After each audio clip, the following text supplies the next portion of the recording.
And I'm Sana Khan Farouk. And today we'll be talking about gentrification. The most important question nowadays is, what is gentrification? Gentrification is the general term for the arrival of wealthier people in an existing urban district. What's happening today over the Rhine is a perfect example of gentrification. Gentrification is a source of racial tension because more wealthy people come into an area potentially of less money where many African Americans live. This process causes people with less money, typically African American, to move out of their community, leaving a lot they have behind because they can't afford the changes that have been made. Therefore, they have to find new places to live, find a new job, and even a new school for their children to attend.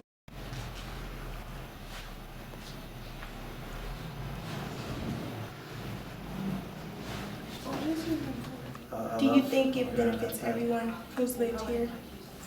Does it do the changes benefit everyone? Yeah, like does it honor, the long-term residents? Yeah, I think so. I think that different people interacting with different people is beneficial for everyone. Not everyone might see it that way or feel that it's beneficial, but I think it is. I don't feel like there's any segment of population in the city that couldn't find a place to be downtown. I know that there's a number of apartments that are definitely unaffordable for myself and for many others, but I think there's plenty of low-income options as well that adds to the diversity of the community. Yeah. How long have you been involved in Over-the-Rhine? I've worked here at City Council Mission at 1419 Elm Street for 7 years. Okay. So moved to Cincinnati 7 years ago and started working here then. I'm not from the city. My wife is from the West Side and grew up on the West Side, and that's where I now live as well. But I've worked down here for 7 years. Okay. Yeah, City Council Mission's been here since 1924, originally on Vine Street and then here in the 40s. And we'll be moving out next Thursday, April 9th, from Over-the-Rhine, moving to the West End, Queensgate. So how do you feel about the move? Do you accept that they're asking you to move, or that do you like that? We're choosing to move. Okay. So no one's forcing us to go anywhere. We're limited into what we can do here at this location. And so we've been wanting to expand for many, many years. Way before 3CDC was even around, improving things down here. But we've wanted to expand our shelter. We're full every single night. So we have 36 beds, and every night there's 40, 42, 44 men looking for a place to stay. Right. We can only let 36 stay here. And we also want to be open during the day. Right now you kind of notice there's not really much going on around here. We're kind of limited. With a small classroom, we don't really have the capabilities of being open all day. Right. And we feel like the men that we serve, the women as well, the homeless, can benefit from a lot of day programming, life skills classes, job preparation, stuff like that we don't have the capability of offering in this building. So when we move, it'll be difficult to move over the Rhine, but I think it'll still serve the community very well, going from 36 beds to 74 beds, which we never could have done here in this building, and then being open all day, which would be a huge change for us, and I think beneficial for many of the homeless in the city. So we're excited about the move, and a number of different organizations are a part of helping us to get this done. Okay. So do you think the way 3CDC has worked to develop Over-the-Rhine is positive? I do. Yeah, I feel like even from when they, helped change the metropole, several years ago, I feel like, at least from what I've heard, and it's just my perspective, that they given a lot of dignity and respect towards individuals that have been displaced and offered a lot of quality options. And I think they've worked tremendously with City Council Mission as well. There's no doubt in my mind that they care for the homeless and they care for those in low income brackets. But there's also other sides to that, and I understand that as well. It's a complicated issue. Right. But I feel like they've been very dignifying and respectful towards individuals that have been displaced because of certain changes. Just like they have with City Council Mission and helping us to move, and I feel like they've been very helpful at the drop-in center as well. So, Okay. yeah. Homeless are everywhere in this city. So Exactly. It's not just over the Rhine. I think Right. it's different than maybe 20 years ago. The perception was that if you're homeless, you're in over the Rhine. Right. That's not the case anymore. There's homeless all over. There's just as many homeless in Queensgate as there are in over the Rhine. So, Right. so that's different. The city's changed, and so the perception that the homeless are getting kicked out is homeless are everywhere already. Okay. So, yeah. Will it affect anyone? I mean, like moving. Yeah, I good mean, question. it's not you, right, who's moving or stuff like that. Will it affect any other people? Correct. I'm not moving my house Oh, anywhere, but right? still, you know. But for the 36 men that stay here, and for the thousands of men, women, and children that come to eat here every day, will it affect them? I would say yes, it will. Now, we did surveys about 6 years ago for all the men and women that we served here, and we had 3 locations at the time, and we asked them, where do you come from currently to use our services, and will you go to these 3 locations to continue to use our services? And almost across the board, most people aren't necessarily from right here in this area that are coming here, and most people said yes, we will go to all 3 of those locations if you move.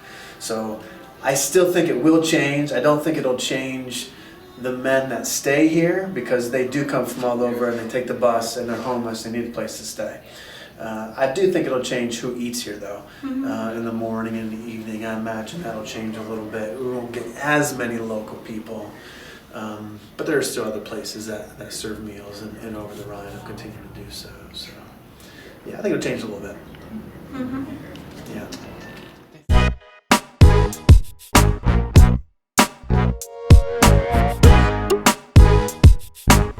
I'd like to take a step back and talk less about 3CDC, but what happened in the city, and specifically regarding this neighborhood 13 years ago, in which in 2002 there was a plan devised. The city of Cincinnati developed a plan for Over the Rhine. And that plan included a mixed income, including low-income persons, including development and so on. But it included a nice, really wonderful mix of persons in the neighborhood.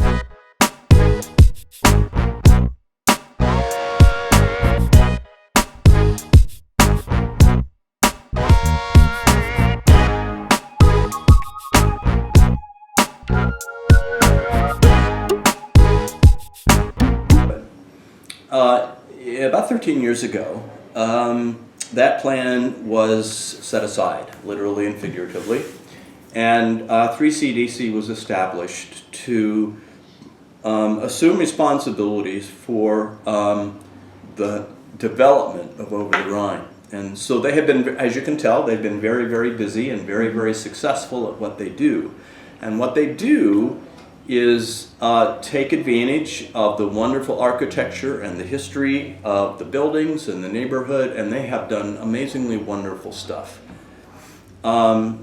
Mostly, however, and here's the rub, this is why people think we're upset with them. It's geared for higher income, a certain income segment of persons, and that is not what we have been doing down here for 35 years. Our work goes back to Buddy Gray, who opened the drop-in center in 1977. Is this not real obvious? You know, you asked a question that would make it kind of obvious as to, you know, those differences, but it's a lot more obvious, less obvious, I should say, And it is, but when it boils down to like, have I got a place to go eat? It's very concrete. You know, is there a laundromat nearby? You know, well, a lot of these places have their own washer and dryer in their apartments. They don't need a laundromat. And I don't know. You know, there's a number of laundromats in the neighborhood, but it's one of those things that say that the need for a laundromat with all the new people is decreased, and therefore some of the laundromats will close. Well, where will our folks go? Those kinds of things, those kinds of services that are increasingly no longer available in the neighborhood. Some say development in OTR has badly mistreated long-term residents. We spoke with a Street Vibes editor, a Street Vibe distributor, and a worker at Venice on Vine Pizza Shop.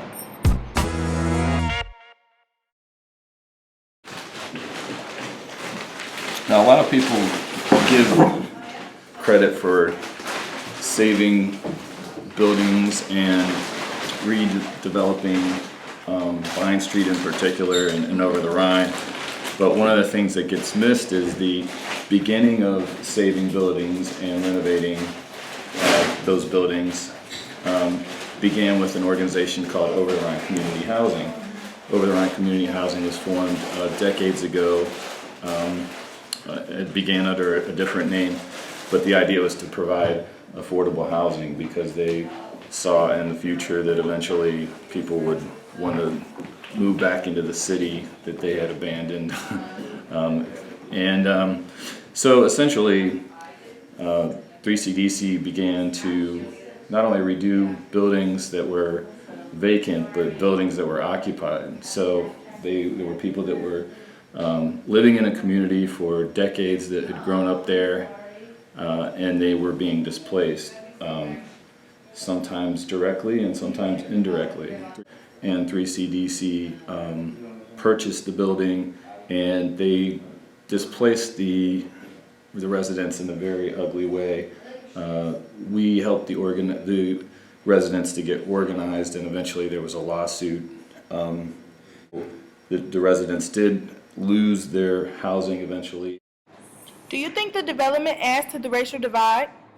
I think there's no question in my mind that you can't talk about economics and economic inequality without talking about the racial divide. I think that they're inherently interconnected. 3CDC has gotten over $200 million in essentially taxpayer dollars to do this big transformation. So while they are using some private dollars and leveraging that, those tax dollars, they essentially are making these decisions about an entire community and displacing people with the full support of our taxpayer dollars, and we essentially don't really have a say. And to give you an example of that, recently the Over-the-Rhine Community Council came out and asked that the city not make them the preferred developer on a project that is north of Liberty, which is now sort of referred to as the north Over-the-Rhine, northern part of the Over-the-Rhine, and below Liberty is the south part of Over-the-Rhine. And if you go down Vine Street, you'll notice a huge difference when you go from Central Parkway, and then by the time you get to Liberty, you begin to see a change. You see it's back to being a very poor neighborhood, mostly black. And if you go in the southern part, it's very affluent. You have $300 a square foot condominiums, some of the most expensive housing in Hamilton County. But one thing that gets overlooked is you can walk down Vine Street and you can see buildings that have been newly revitalized by 3CDC, but right next to it you will also see buildings that have been revitalized by Over-the-Rhine Community Housing. And you really can't tell from the outside the difference. And nobody's complaining about crime on Vine Street, even though you do have some low-income housing. So there's a lot of negative stereotyping about people that are experiencing poverty and low-income housing in particular. But actually the studies show that low-income housing does not lower property values and it does not increase crime. But I think it's important to also note that poor communities, particularly communities of color, are policed in a different way, and there's a great racial disparity there. And I think that also gets back to the question about, you know, the economic divide and the racial divide. Mm-hmm. What kind of stories have you been hearing from Street Vibes vendors about their experience of the police, of policing in Over-the-Rhine? Well, I know that, and I've actually heard this not from a Street Vibes distributor, but from people that go, for instance, that every year there's the Midpoint Music Festival. And I know that the police essentially, they treat our Street Vibes distributors in general as the same way they treat panhandlers, which panhandling is not a crime. You have a First Amendment right to free speech, and that includes asking someone for help. So although there have been, the reason why we have Street Vibes and it was created was because throughout our relatively recent history, you have the city, and Cincinnati is not alone in this, outlawing panhandling and essentially criminalizing poverty.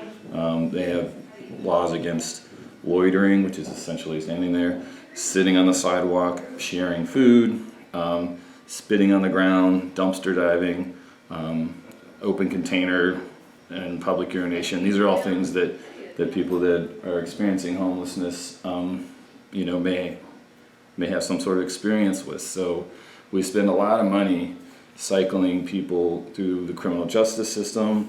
They also are in more vulnerable positions, so they're more likely to end up in the emergency rooms, which is a very expensive way to take care of healthcare problems. So to give you an example of what the solutions are, and we do know what the solutions are to ending homelessness, the state of Utah looked at the numbers and said, well, we spend about $30,000 a year cycling people through the criminal justice system and treating them in the emergency rooms, and for only $11,000 a year, we could put them in housing and connect them to caseworkers if they need that.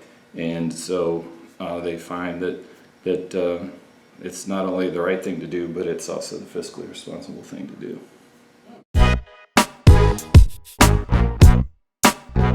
In 1984, we had 5,520 affordable housing units. Today we have less than half that, and then the trend has been, and certainly what 3CDC has been doing with their vast resources and our taxpayer dollars, is making housing for wealthier people. So I think the writing has largely, it's already been written for the south part of Over-the-Rhine to a large degree, other than the affordable housing projects that Over-the-Rhine Community Housing currently has in process. And so I guess the big question mark is what's going to happen in the northern part of Over-the-Rhine. And that is something that I think that the Over-the-Rhine Community Council has come out and said we need to preserve affordable housing, as well as not just for low-income people, but for people. You have a lot of people that work in these restaurants, in the fancy restaurants and stuff, and they can't really afford to live in downtown and Over-the-Rhine. So, the idea of a vibrant urban core is a place where people can live and work. Long-term resident Lee McCoy gave a powerful perspective on the effects of development in OTR. My name is Lee McCoy. I'm a lifelong resident of Over-the-Rhine. As far as the development of Over-the-Rhine, you have to remember one thing. Over-the-Rhine was the poorest neighborhood in the city. All of a sudden we had a company called 3CDC who came in the neighborhood, decided to buy all the property from realtors and stuff like that, relocate the people so they can build condos or malls. If you notice this building right here, I used to stay in this building 25 years ago. 1 bedroom, $200. Now today The 1 bedroom, still same building, $2,000, 1 bedroom. This is what 3CDC has did. 3CDC has came in this neighborhood. They seen a gold mine. You got to remember that our old mayor, Mark Mallory, brought 3CDC in this neighborhood. They did away with the civil engineering department. There used to be a base group in Philadelphia. Philadelphia kicked 3CDC out of their city. So, to line Mark Mallory's pockets, this is what happened. I've been here almost a year now. I'm at the Tender Mercies place on 12th Street. Okay. Do you feel the development in Over-the-Rhine has honored long-term residents, or has it kind of excluded you guys, in a sense pushed you away? I don't feel that way, but I haven't been here my whole life, so I don't know. But from what I see is, I like the fact that everybody is mingling. You know, all colors are mingling. So I like it. So do you feel that the new residents and things they're bringing in Over-the-Rhine is beneficial to everybody? I do. Peace. That's beneficial to everybody. How do you feel about if they bring more unaffordable housing for everyone, and people like long-term residents that can't afford housing, like basically get pushed out? Well, I don't think that's right. People can't help what the position they're in. So Right. I think everybody should have a fair chance at living good. Right. Are you aware of 3CDC and their development in Over-the-Rhine? Yes, I've seen it. Okay. posted. How do you feel about the way they have been working on the development of I think Over-the-Rhine? it's great. They move fast, and the things that they build are very nice. So do you think the speed that they're moving is beneficial to people, or is it kind of making things a little bit more stressful for the people who've been here? I would say it would be beneficial because it's moving new people in, hopefully positive people. So I would say it's beneficial. The more housing, the more people. We've heard about housing, but what do long-term restaurants think about the development?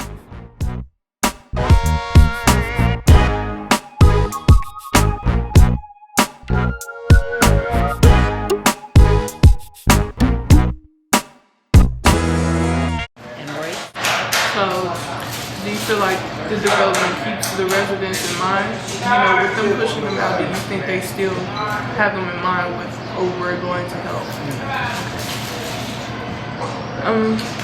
How do you feel about 3CDC and how the development is going? Do you feel like it's going too fast, or they're doing it the wrong way? I think it's not that it's going too fast. I think they're doing too much of it and not giving people that are lower income a chance to stay down here in this area. You know, some of these people live down here for 20 and 30 years, and they're being forced out because of the development. So I think in ways their job is not great right now. You know, they could do better. They could offer more housing to low income people instead of forcing them out of there. With the situation with the homeless people, do you think they should do a better job in trying to help them also? Yes, and I think that they forced them out of Washington Park already, and now they're moving their whole place where they're used to living at, the drop-in center, down further on Bank Street. So yes, that has made a change for them. And most of the people that you see homeless are mentally challenged as well. They have some disabilities that they never got medical attention for, or maybe, you know, some of them are veterans that are on the streets, and no, they're not being taken care of. What do you think the effect will be for surrounding neighborhoods if everybody's being pushed out? So when people are pushed out, what happens is they end up going into these other little neighborhoods where people don't want them, so they make their life miserable. Some of the landlords won't accept them. I know that when people get Section 8 Section 8 has a bad rep, and not everybody that's in Section 8 is bad people. You know, they're just on hard times. A lot of them are just on hard times. So when they get pushed out, the neighborhood suffers in ways because they are pushing all these people to certain areas, and those areas they don't want them, and so they tend to create tension between the people that have been there and the people that are coming in. So it's not about race. It's more about how much money they have in their pocket, and how can they pay their rent, or you know, how much rent can they pay. You know, across the street there's $1 million condo, and then this building right here is a low-income housing. You know, it's okay to share the area with low-income people. It's not about race, it's about how much money you have in your pocket. How do you think the development will affect businesses like that? Since we're run by a nonprofit, we probably would have been out of here a long time ago if we didn't have the support of nonprofits and things like that. This is a program, so you know we don't suffer as much. But the little other businesses have suffered. They've had to been forced to close because of all the redevelopment, because they couldn't, either they were raising their rent and they couldn't stay in the area, or just, you know, their people weren't coming to them because the people they were used to, low income people, were coming to support them. Now they have all these people that have money and don't want to spend it at their little mom and pop store. Is development in the OTR going too fast? We spoke to William Chase, a long-term resident.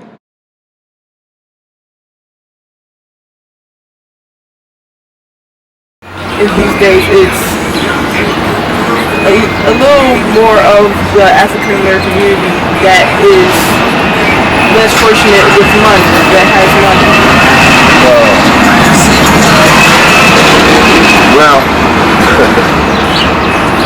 Because most of the people that can't afford that housing are minorities. yeah, right, So, right. And the minorities are typically, sometimes the majority of them are African American. It's more Right. African American than other races. Right. So when it comes to, it's not about race. When it comes to gentrification and changes that 3CDC are bringing into Over-the-Rhine, it does tie into a race issue in a sense. Well, yeah, I feel that it's more white people moving in now, and the minority people,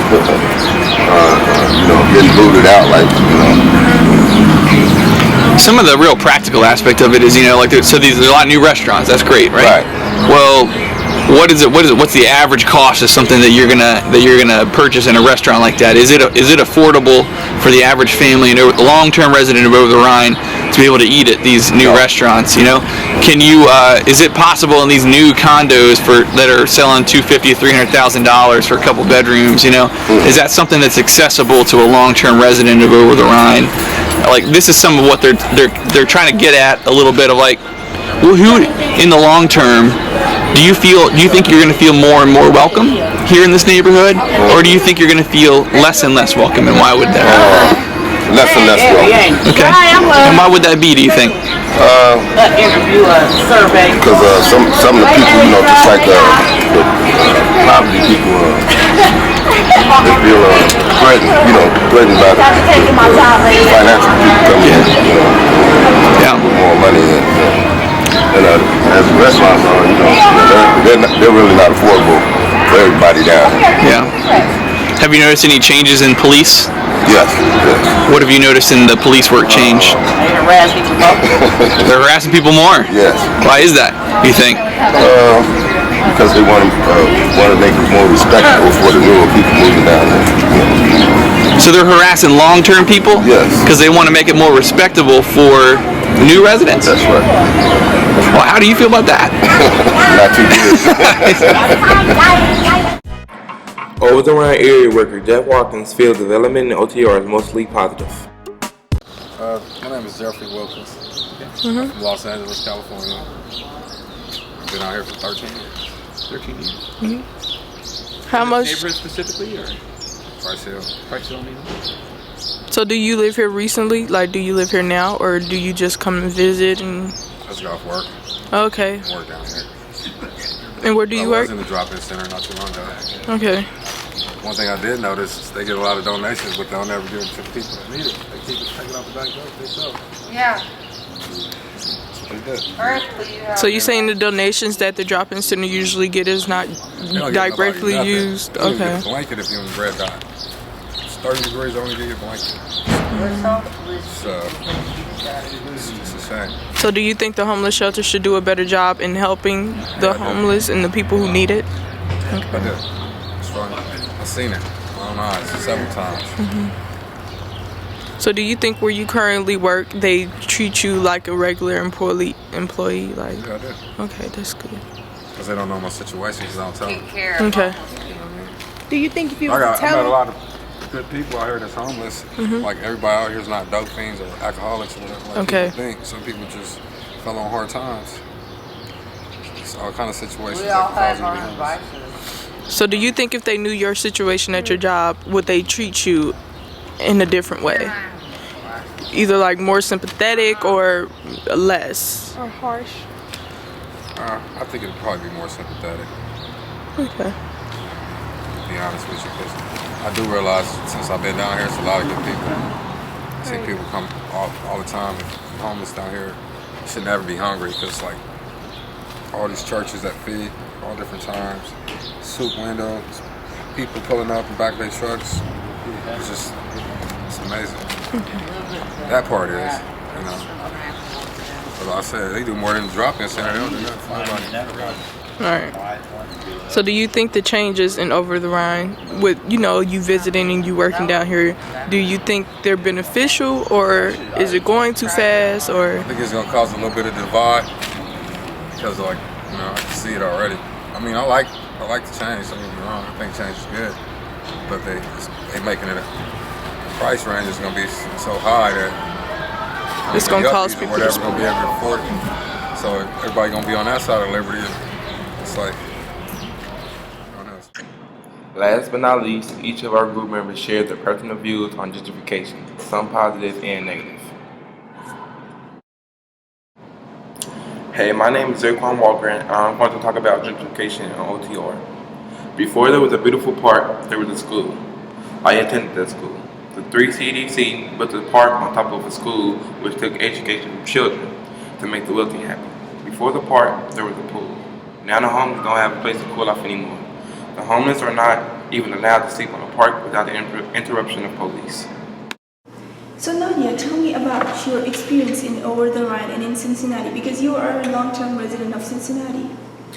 Well, there's a lot of good and bad things in gentrification. One of the bad things is that it's going way too fast. There's a term that you can use called hyper-gentrification, where everything is just moving a lot faster than what it normally would. And because of this, a lot of the crime rates have decreased in Over-the-Rhine, but since these people have to move and they're taking the crime with them, the neighboring neighborhoods will see a crime increase. Well, first of all, you get new buildings, new homes, new schools, new parks. And another thing is OTR, Affordable Community Housing, is an organization that has been in OTR for decades. But 3CDC is granted several of millions of dollars to follow through with the development of Over-the-Rhine. Another solution for gentrification is to slow down the gentrification. Is there a way that the city of Cincinnati can be more equitable with the money that they give out towards the development of OTR?